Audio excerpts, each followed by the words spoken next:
Hi there everybody, welcome to this week's edition of The Verdict, and we've got lots to go at this week, courtesy of the three-day Dante meeting at York, and also towards the end of the programme we'll be having a look at the Lockinge from Newbury. The York card was a brilliant one, as it always is, and it was run on decent ground, so we had some very good time performances to analyse. The first 2 days the ground a little bit quicker than it was on the final day, the Friday. Right, let's have a look at the winners on Wednesday.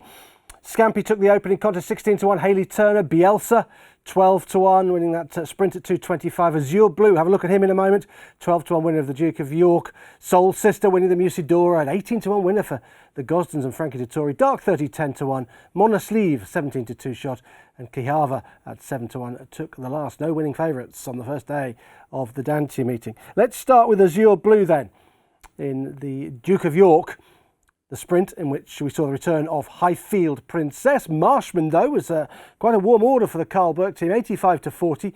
Creative Force was 3-1. Highfield Princess 5-1. The Astrologist, the Australian Raider, 8-1. Comanche Falls loves this track, 12s from 25s. And there's Azure Blue in there at 12-1. Quite a big drifter on the day. So let's have a look and see what happened out there on the track. It was a win for Azure Blue, who came from stall number 9. Paul Mulrennan for the Dodds team. Highfield Princess next door in stall 8, and Comanche Falls, another Michael Dodds horse, in third place. So 1-3 for Michael Dodds. So first thing to say about this Duke of York was that it was very strongly run.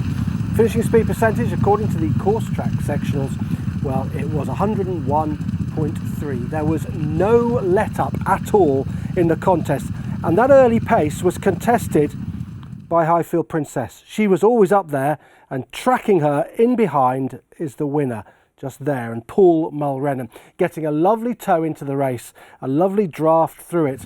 There's no let-up whatsoever, and Highfield Princess was part of that early pace scenario, whereas Azure Blue just sat off that pace, and that meant that Azure Blue could finish the race off a little bit stronger than the other rivals in this contest. A 12-second final furlong from Azure Blue was the best in the race, just seeing off Highfield Princess. Look at Marshman over on the far side. All speed Marshman, he was always up there, travelled very strongly. Didn't quite see it out as well as Highfield Princess and Azure Blue. And it's Azure Blue just getting the better of the argument in the closing stages, and a very good final 3 furlongs of 35.72 for the winner. That is trapping on decent ground, and Azure Blue, one of the most improved sprinters in training. If I tell you, this was one off a mark of 77. It started winning handicaps, and now is taking Group 2 contests like this. That is some rise through the ranks. What we must say is that Highfield Princess emerges as the best horse in the race, not just because she gave away £5 to her rival, she carried a penalty, but because she was in the heat of the battle throughout. She was part of that early pace, that 10.55, the 10.49, and she just paid for that a little bit in the closing stages and was picked off by the well-ridden Azure Blue, ridden to finish the race off strongly, and that's exactly what she did. Comanche Falls also in the stripes, running on quite strongly. The white sleeves, yellow and black, running on quite strongly in the closing stages to nab third place.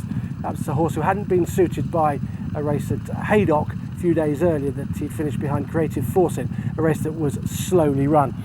And a sad postscript, I'm afraid. Creative Force was pulled up early in the race by William Buick, and I'm afraid he had to be put down. He suffered quite a bad injury, and we won't see him anymore. He was a grand sprinter and much loved, I think, by the Charlie Appleby teams. That was a very sad footnote to that. But this was a very good time performance from Azure Blue and from Highfield Princess. Indeed, the best time performance of the week at York.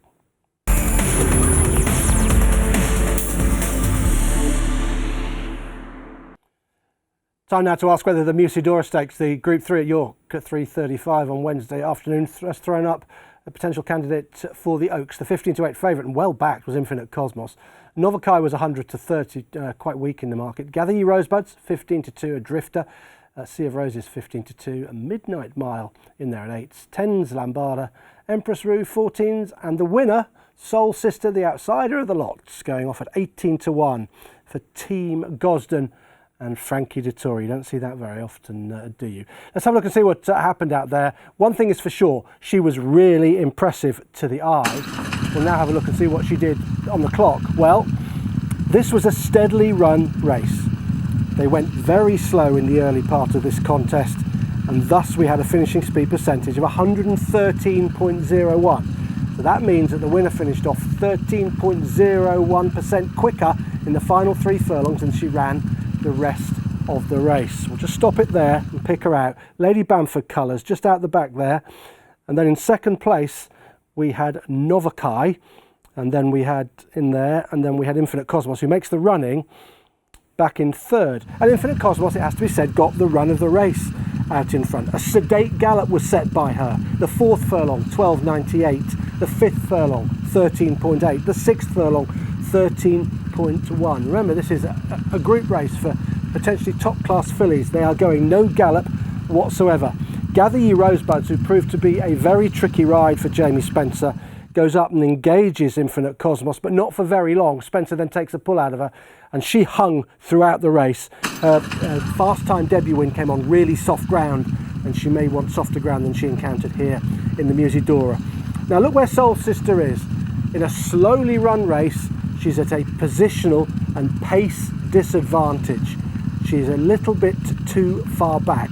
So Frankie, given the gallop, would have wanted to be a little bit handier. They're still cantering, turning in, and then the sprint will begin, and it is a 4 furlong dash for home.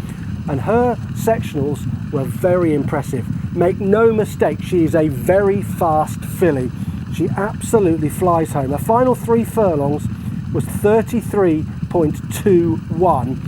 The runner-up was 34.19. She's miles quicker than the runner-up, and she dipped under 11 seconds in the 8th and 9th furlong. Here she comes, her 9th furlong of 10.74. So the penultimate furlong, she's well under 11 seconds. She has sprinted home, but what she's done is she's run down horses who weren't stopping in front of her. They were finishing off quite strongly, so she sprinted to get to them, and then she's quickened again to go away from them. And you have to be really impressed with what she did out there. Frankie said that she quickened 2-3 times in the race, and that's plausible because she was at a positional disadvantage. She had to make up ground, which is easy to do if the horses in front of you are stopping. They were not stopping. They kept on rolling. Infinite Cosmos kept going, and so did the keen Novakai, who ran on quite well past Infinite Cosmos in the closing stages. So what we've got is a filly with a ton of speed. She settles, she travels, and she's got a lovely pedigree which suggests she may well stay 12 furlongs. She shouldn't have a problem getting the trip. And if she does stay 12 at Epsom, I think she has got a tremendous chance of winning the Oaks. Immediately after the race, she was widely quoted at around 5-1, and that has been taken, and she's about 7-2, 100-30 with most firms at the moment, and that seems like a fair price. But because this race was slowly run and it was a bit of a crawl early on, what she did might be underestimated, but the CourseTrack sectionals tell us that she quickened very well throughout the final 4 furlongs. She kept quickening, she kept rolling along, and fired a final 3 furlongs that was quicker than the one that Azure Blue managed in the Duke of York. She's a fast filly, she's got stamina in her pedigree, and for me, she's the one to beat in the Oaks.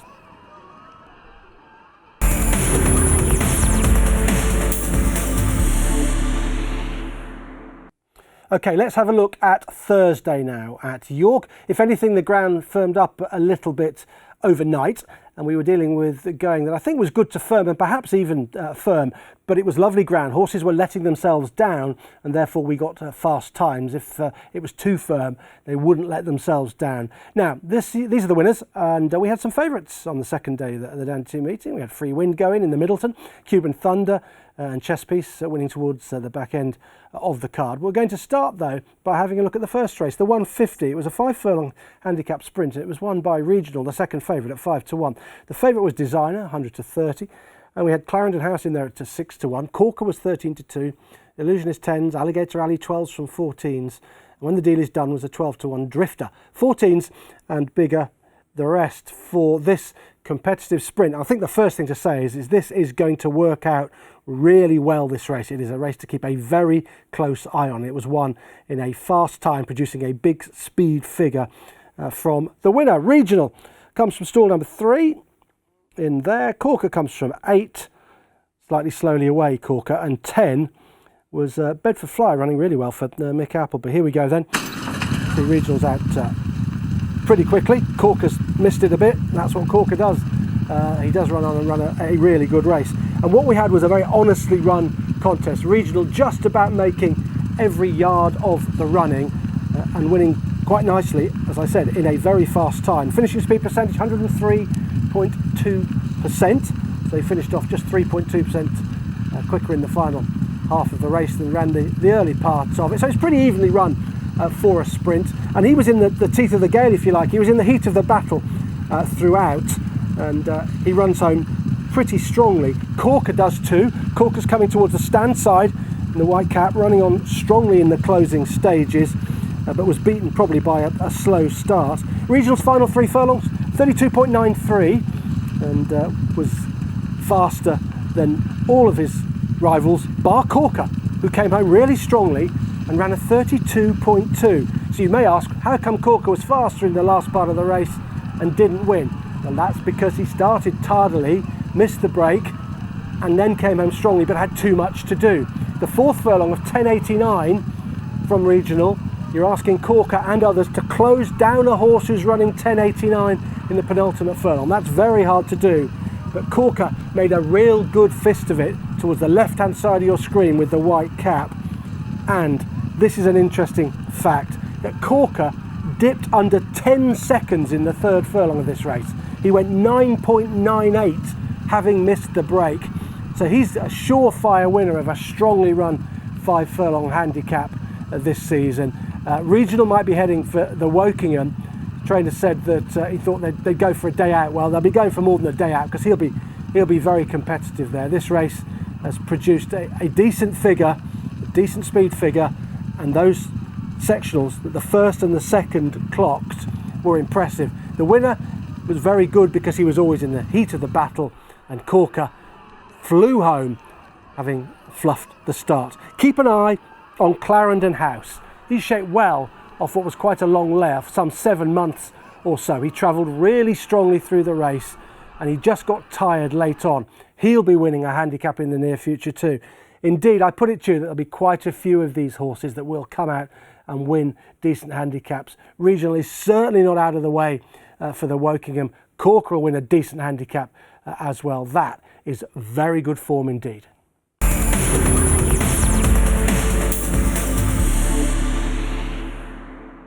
Time now to have a look at the Al Basti Equiworld at Dubai Middleton Filly Stakes, a Group 2 of a mile and a quarter, free win, 6-5 favourite for Team Gosden. Aristia 11-2, it was also 11-2 Sea Silk Road, Stay Alert 11-2, a bit of a drifter, Stage Occasion 9s, it's 20s Rogue Millennium, Poptronic 25-1. Well, Free Wind was the winner of this and stood out on form coming into this. She won the Lancashire Oaks last year and was impressive in doing so. And she had every right to win this. But what did we get out there? Well, we got the slowest run race of the Dante meeting. Got an absolute crawl early on. The finishing speed percentage, and we'll put it up for you, 114.32. So it's a very, very steadily run race, and the winner, Free Wind, is able to come home 14.32% quicker than she ran the rest of the race. It turned into a bit of a Musidora style dash, a 4 furlong sprint. Aristia took them along in the early part of the race. Free Wind, rather like Soul Sister, not in a great position given how the race is being run, but she's just got too much class and too much speed for these horses. Rogue Millennium likewise is in behind. There's Rogue Millennium just in 2nd place and will chase Free Wind home and actually throw down quite a solid challenge in the closing stages. Poptronic, the horse that finished in 3rd place, and Poptronic's up towards the 4 of things in 2nd place. Red Cap pulling quite hard. Indeed, a lot of these, you can just tell they're going steady because a lot of them are pulling. A lot of them are a little bit keen, including the winner of Free Wind. And when we analyse Free Wind, you've got to remember that she stays further than a mile and a quarter. She stays a mile and a half, no problem at all. So the speed she shows to win this is impressive, even if the race fell apart a little bit. Why did it fall apart?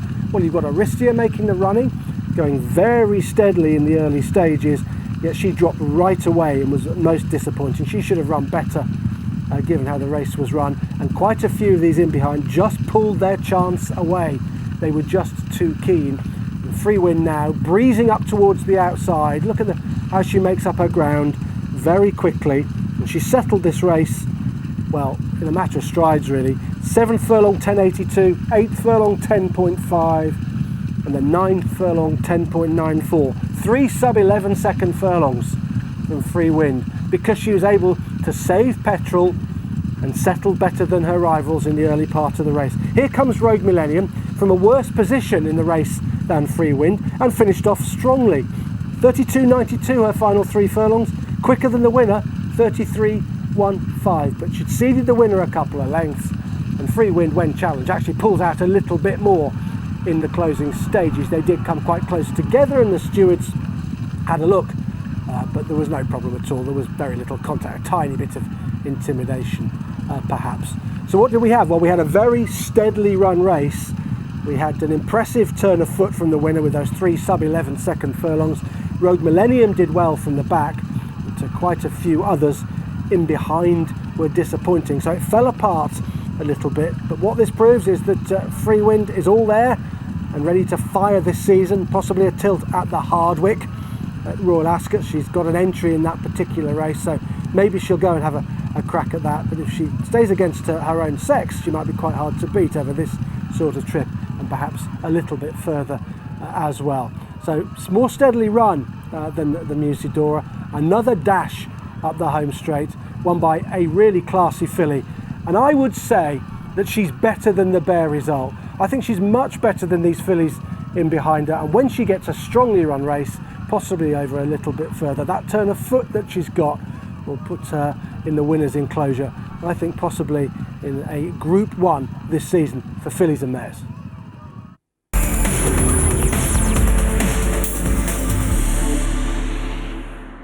Time now for the Albassi Equiworld Dubai Dante Stakes, and this is over a mile and a quarter. Of course, Passenger 9-2 favourite on the back of his Wood Ditton win. Epictetus was 5-1, Flying Honours was 11-2, Continuous 6-1, and it's 6-1 the Foxes, Canberra Legend 13-2, 9s and bigger the rest. Let's have a look then. This is a win for the Foxes from stall number 2 for the Andrew Balding and Oisin Murphy Axis. Second was White Birch, Irish Raider from stall 6, Passenger dead heating for 3rd from stall 1, and Continuous also dead heating for 3rd for Aidan O'Brien and Ryan Moore was there. Okay, so the first thing to say is, did we see a Derby winner in this field? Did it make the Derby picture any clearer? I don't think so. I think it muddied the waters a little bit. I don't think it answered many questions. What we did see though was a race that was more strongly run than the Musidora, more strongly run than the Middleton Stakes that we've already had a look at here in the verdict. The finishing speed percentage tells us that, okay, it wasn't a furiously run race, but it was an honestly run one, 105.79%, saying that the winner finished off 5.79% in the final 3 furlongs. Then he ran the rest of the race. He got a lovely sit and a lovely toe through the race just there down on the inside, and he's certainly got a much better passage through than Passenger, who's just in front of him on the rail, Richard Kingscott, and probably worth highlighting because we'll see what happens to him late on. He gets no run whatsoever and is perhaps unlucky not to have won the Dante this year. So race quite strongly run. The 8th furlong proved to be the fastest furlong of the race. They quickened up pretty well in the closing stages of this contest, and the Foxes was able to fire in 11.09 seconds. White Birch, who's last turning in, the grey horse, was a bit quicker in that final furlong, or in that 8th furlong rather, 11.06. But what I liked about the Foxes was that he was able to sustain 4 sub-12 second furlongs through that final half mile. Sustained speed, hitting the line quite hard. Thinks that suggests he will stay a mile and a half. The stamina in his pedigree. He does hang to his right a little bit, which would be worrying. Hanging up the camber at Epsom wouldn't be necessarily ideal. Now, this is where Passenger is getting loads and loads of trouble in there. The Foxes, who's in here, will get out okay. Passenger won't get out till late. And then he runs on quite strongly in the closing stages. How do we know he's a bit unlucky? Well, we know visually it looks like he should have been closer, but we also know that he ran the second fastest final furlong once he got in the clear. He ran 11.93 once in the clear. There's White Birch flashing home, running the fastest final furlong, and Passenger not given a hard time, once out, getting up to dead heat for third place. He was most unlucky. He was stopped as that pace increased. So when the winner fired that 11.09 and quickened up, that's when Passenger really wanted to get going, but that's when he got stopped. So the Foxes has got first run on him. Now Murphy can go, and Kingscote can't open up. He's still looking for room while the Foxes fires virtually an 11-second furlong, and that won the race for the Foxes. There's no pegging that horse back on the Passenger once the Foxes has gone and done that, while Kingscote was in a pocket. He held his hands up afterwards, fair dues. These things can happen. Race riding is about split-second decisions. It didn't quite drop right for him. And actually what happened to Richard Kingscote could easily have happened to Oisin Murphy, given where he was in the race. He just got the splits and Kingscote didn't. Like the way that White Birch finished off. White Birch's 8th furlong was quicker than the winner, that 11.06, quicker than the winner's 11.09. So that horse finished off very strongly over on the far side. And the Foxes, showing a good attitude, wins this Dante in reasonable fashion. They all finished quite close up. They all can't be good enough to win a derby, that's for sure. And I doubt whether the Foxes is, but he's a legitimate contender. He'll probably stay. He's got a good attitude. The speed figure produced for this race was not too bad at all. It was a triple-digit one, and he deserves his place in the derby. He's about a 10-to-1 shot at the moment, and Passenger, he's about 7-to-1. He would need supplementing. 7 of the 11 in this year's Dante are entered in the derby. It remains to be seen who will turn up. The Foxes certainly will. It was an honest and tough performance. He's got plenty of speed. He promises to stay. He's worth his place in the derby.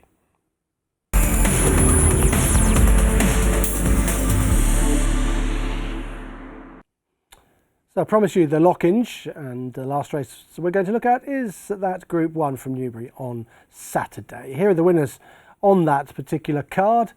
And the Lockinge came up at 3.35, and Modern Games was the winner, well-backed 3-to-1 favourite. Shaquille took the opener, Hascoy, Bertinelli a winner, Bearforce won Warm Heat and Showbiz other winners on the card. But Modern Games the only favourite to go in for Charlie Appleby and William Buick. So let's have a look at the full market for the Lockinge, and you can see that Modern Games was quite well backed, 3-to-1 from fours. Laurel 100-30, and My Prospero was 7-2 from 9-2. Mutasabek 4-1. You remember when he featured in the Verdict, bowling along in front at Newmarket and taking advantage of that front-running bias there. Light Infantry 12s, Dudumi 14s, Chindit 22-1, and Berkshire Shadow 33s. And it was Modern Games who prevailed, and prevailed from stall number 13. Over here, towards the stand side. Chindit came from 6, and more towards the middle. Berkshire Shadow from 7 in that other bank of stalls. My Prospero from 12. I think the first thing to say is I think there was some advantage to racing middle to stand side, and that's where Modern Games was. Mutasabek took them along towards the middle of the track, along with the keen-going Laurel. We'll pick her out. She was a bit too keen under Frankie, and it was a bit disappointing. She dropped right away in the closing stages. I think she's way better than the Berries Alt, and she was isolated over on the far side as well at the business end of the race. It's probably just a race to write off and think about Royal Ascot for her, perhaps against her own sex again, maybe the Duke of Cambridge. So the winner is in here. Chindit is up there, quite handy. And those two will get involved in a bit of a contretemps in the closing stages. The race was quite strongly run, finishing speed percentage 100.88%, so pretty honestly run race, a good even gallop, courtesy of Mutasabek out in front. And the winner ran the final 3 furlongs in 35.72, which was much the best in the race. He's come home really strongly. The runner-up 36.25. So nearly half a second quicker Modern Games. and he quickened well towards this stand side.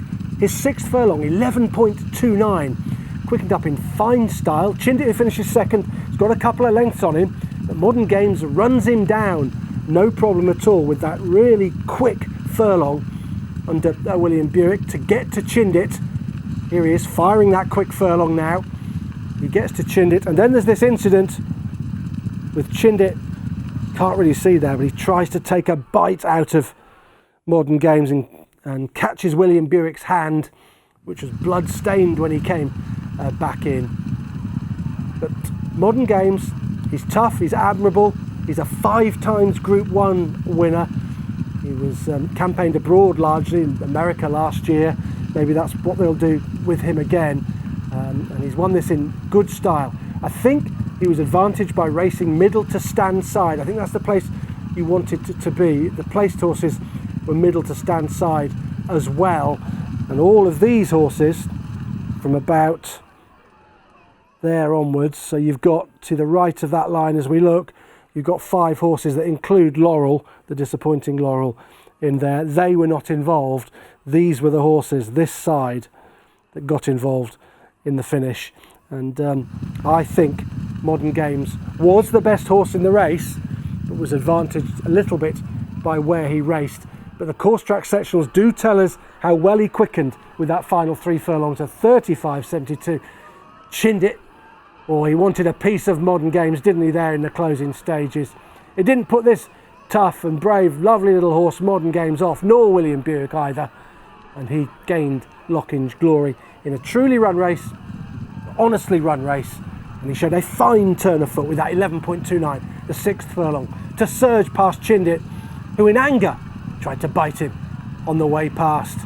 Modern Games, just way too good. William Buick waving to the crowd as he came back in. So that concludes the verdict this week. I hope you've enjoyed everything that we've been able to look at from a fabulous York meeting run on a really nice flat racing ground, and then the Lockinge at Newbury with a very worthy winner. 5 Group 1 wins in the bag. Now the highlights, well, the fastest run race at York was definitely Azure Blue, and Highfield Princess put up an amazing performance the way the race was run, giving £5 away. That's a race to keep a very close eye on. Highfield Princess will be winning a Group 1 again this season, you'd have thought. And Soul Sister, boy is she fast, and she promises to stay 12 furlongs. The Oaks could be hers. See you next time.